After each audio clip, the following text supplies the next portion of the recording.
രാജ്യവ്യാപക voter പട്ടിക പരിഷ്കരണം അടുത്ത മാസം തുടങ്ങിയേക്കും. തയ്യാറെടുപ്പുകൾ പൂർത്തിയാക്കാൻ കേന്ദ്ര തെരഞ്ഞെടുപ്പ് കമ്മീഷൻ നിർദ്ദേശം നൽകി. ഇന്ന് ചേർന്ന മുഖ്യ തെരഞ്ഞെടുപ്പ് കമ്മീഷണർമാരുടെ യോഗത്തിലാണ് തീരുമാനം.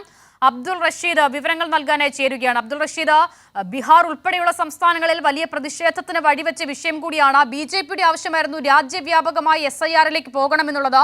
അതിലേക്ക് തന്നെ എത്തുകയാണോ തെരഞ്ഞെടുപ്പ് കമ്മീഷൻ?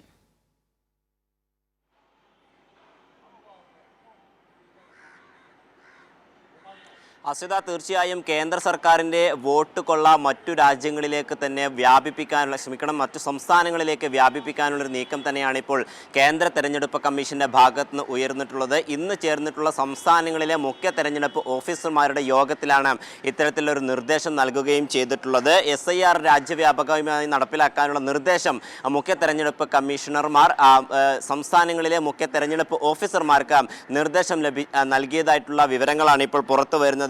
ഈ നടപടിക്രമങ്ങൾ എത്രയും പെട്ടെന്ന് പൂർത്തിയാക്കണം. നിലവിൽ ഇതുമായി ബന്ധപ്പെട്ടുള്ള നടപടിക്രമങ്ങൾ ഏതുവരെ എത്തിയിട്ടുണ്ട് എന്നുള്ളതിൽ കേന്ദ്ര തെരഞ്ഞെടുപ്പ് കമ്മീഷണർ ജ്ഞാനേഷ് കുമാർ അടക്കമുള്ള ആളുകൾ ഇത് വിലയിരുത്തിയിരുന്നു.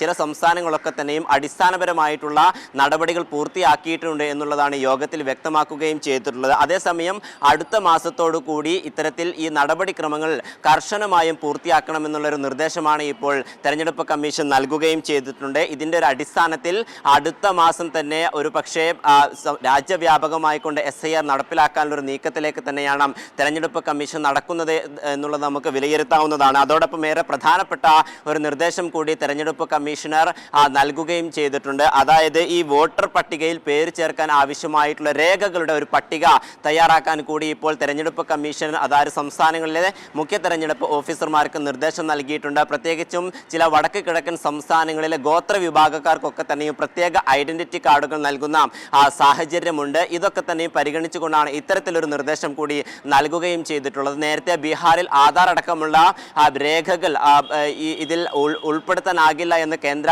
തെരഞ്ഞെടുപ്പ് കമ്മീഷന്റെ നിർദ്ദേശമുണ്ടായിരുന്നു. അതിനെ ചൊല്ലി വലിയ പ്രതിഷേധങ്ങൾ ബീഹാറിലും രാജ്യമെമ്പാടും ഉയർന്ന സാഹചര്യമുണ്ട്. ഇത് കണക്കിലെടുത്തുകൊണ്ടാണ് ഇത്തരത്തിലൊരു പട്ടിക തയ്യാറാക്കാനുള്ള നിർദ്ദേശം കൂടി നൽകുകയും ചെയ്തിട്ടുള്ളത്. എന്തായാലും ഈ മാസത്തോടു കൂടി ഈ പ്രവർത്തനങ്ങൾ പൂർത്തിയാവുകയാണെങ്കിൽ ബീഹാർ തെരഞ്ഞെടുപ്പിന് മുമ്പ് തന്നെ രാജ്യവ്യാപകമായിക്കൊണ്ട് SIR നടപ്പിലാക്കാനുള്ള നീക്കം തന്നെയാണ് ഇപ്പോൾ കേന്ദ്ര തെരഞ്ഞെടുപ്പ് കമ്മീഷന്റെ ഭാഗത്ത് നിന്നും. ശരി, അബ്ദുൾ റഷീദാണ് വിവരങ്ങൾ നൽകി.